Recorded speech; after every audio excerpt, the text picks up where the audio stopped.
నిజామాబాద్ జిల్లా బోధన్ పట్టణంలోని శ్రీ ఏకచక్రేశ్వర శివాలయంలో శుక్రవారం రోజున శ్రావణ మాసం ముగిసినందున జిల్లా దేవాదాయ ధర్మశాఖ ఇన్స్పెక్టర్ కమల, ఈవో రవీందర్ గుప్తా తదితరుల సమక్షంలో ఆలయ హుండీ తెరిచి లెక్కింపు కార్యక్రమంను ఆర్యవైశ్య సంఘం తదితరుల ఆధ్వర్యంలో నిర్వహించడం జరిగింది.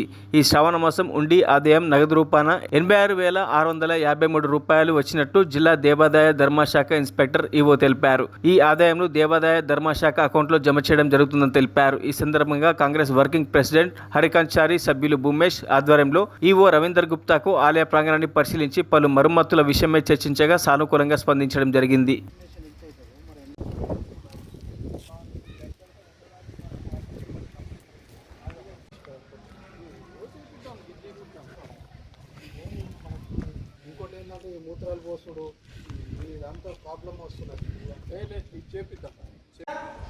అతి ప్రాచీనమైన పురాతనమైన ఈ యొక్క ఏకైక చక్రేశ్వర శివాలయము నిజామాబాద్ జిల్లాలో కలదు.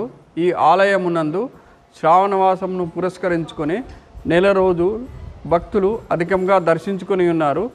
ఇట్టి భక్తుల దర్శనార్థము ఏంలాంటి ఇబ్బందులు కలగకుండా మేము దేవాలయం సిబ్బందిమి పాత్రికేయుల సహకారాలతోటి భక్తులతో అన్ని ఏర్పాట్లు చేయడం జరిగినది. ఈ యొక్క శ్రావణమాసం తదనంతరము ఆలయం యొక్క హుండీ లెక్కింపు ఈరోజు 13/9/2024 రోజున హుండీ లెక్కింపు వాసవి వనిత వారి సౌజన్యంలో లెక్కించడం జరిగినది.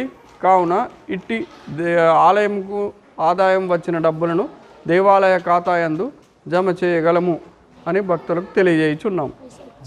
86,653 రూపాయలు దేవాలయంకు హుండీ ద్వారా ఈరోజు వచ్చింది. మరిన్ని అప్డేట్స్ కోసం మా ఛానల్ని సబ్స్క్రైబ్ చేయండి.